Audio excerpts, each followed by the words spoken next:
This week in Jamaica Now, guilty judge convicts top-tier gangster UchenceWilson. Why the prosecution has ruled out criminal charges in the death of first-time mom Jodian Fearon.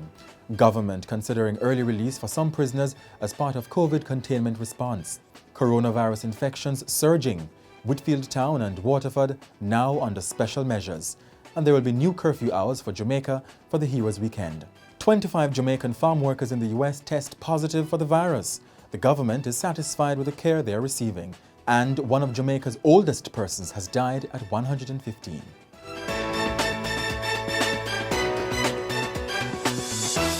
I'm Jovan Johnson and this is Jamaica Now. Top-tier gangster UchenceWilson and his co-accused have been convicted in the Home Circuit Court on gun-related and shooting with intent charges. The verdict handed down in the Home Circuit Court on Thursday is a major victory for the prosecution, which has been unsuccessful in other cases brought under the anti-gang legislation. But presiding judge Chief Justice Brian Sykes said based on the account of Mr. Wilson, verified by the testimony of a senior cop, there was sufficient evidence to arrive at the guilty verdicts. Mr. Wilson, the reputed leader of the UchenceWilson gang, had taken the stand during the trial. Prosecutors led evidence that police personnel acting on information from a crony of the alleged gang leader went to accost Mr. Wilson. The cops were involved in an exchange of gunfire in which Mr. Wilson was injured. The gang, which is said to have wreaked havoc in St. Catherine, Clarendon, St. Andrew, St. Mary, Manchester, Trelawney and St. Anne, was busted in December 2017. It is said that the gang gained more than $400 million from its illegal activities across the island and was linked to 12 licensed firearms that were reported stolen during 18 robberies. The Director of Public Prosecutions, DPP, has ruled out criminal charges in the controversial death of first-time mom Jodian Fearon. According to the DPP, a detailed examination of the case file showed that as a matter of law, there was no evidentiary material to establish disregard and gross negligence for the life and safety of others to amount to a crime against the state.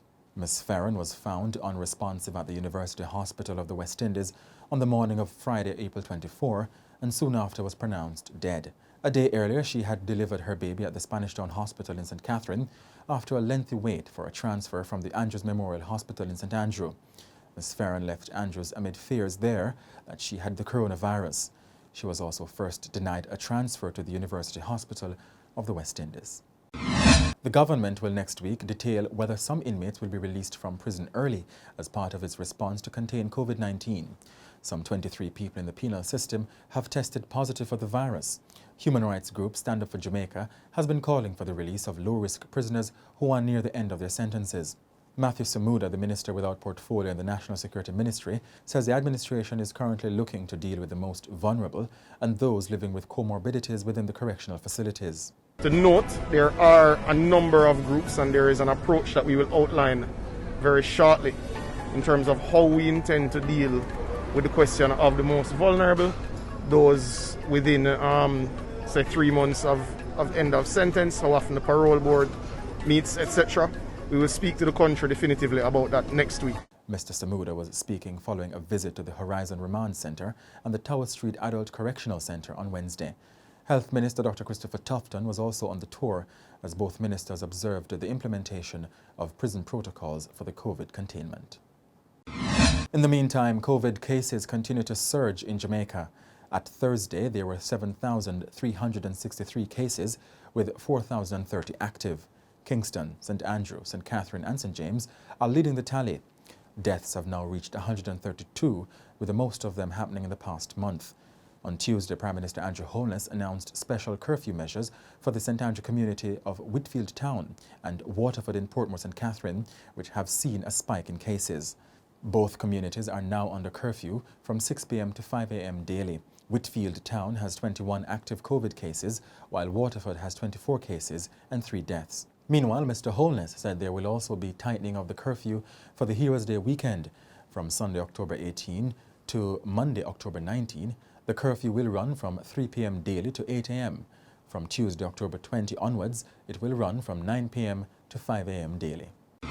In the United States, 27 Jamaican farm workers have tested positive for the coronavirus at an apple farm in Vermont. A sales administrator at Champlain Orchards said the Jamaicans arrived there with the virus and were in quarantine when they were tested.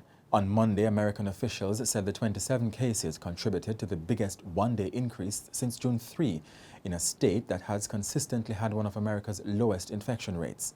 Health officials also supported the claim that the apple pickers took the virus to the farm when they arrived on September 14 and were placed in a 14-day quarantine. The orchard has been closed until further notice. It's understood that at least one of the Jamaicans has been hospitalized. Labour Minister Carl Samuda says he's satisfied that the Jamaican farm workers are being treated well. And US President Donald Trump is declaring that he's recovering well from COVID-19. Mr. Trump says doctors have told him that he could have become very ill, but he's crediting an experimental antibody drug for helping him recover. Mr. Trump told Rush Limbaugh in his call-in radio show on Friday that he was not in great shape and might not have recovered at all. But the president says that one day later, he was fine. Health experts say there is no way for the president or his doctors to know whether the drug was effective. Meanwhile, Mr. Trump says he's trying to get federal health officials to quickly approve an emergency use authorization from Regeneron Pharmaceuticals, which provides the antibody drug. One of Jamaica's oldest citizens has died at the age of 115. Charles Edward James passed away at his Holly Hill home in Darliston, Westmoreland on Sunday morning. Mr. James, affectionately called Mas Tata, was reportedly born on February 3, 1905 in Darliston. He turned 115 earlier this year.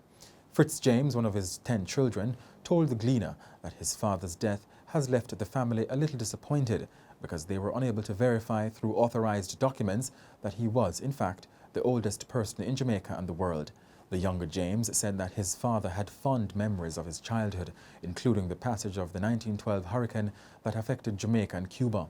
As at October 6, the oldest known living person is Kane Tanaka of Japan, aged 117 years. And that's it for this edition of Jamaica Now, your weekly review of the big news stories. Send us your comments at onlinefeedback@gleanerjm.com.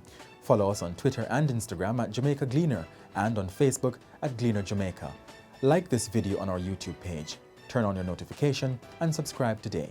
I'm Jodian Johnson, and before we go, flooding in parts of Kingston following heavy rains this week. Oh God. Oh God.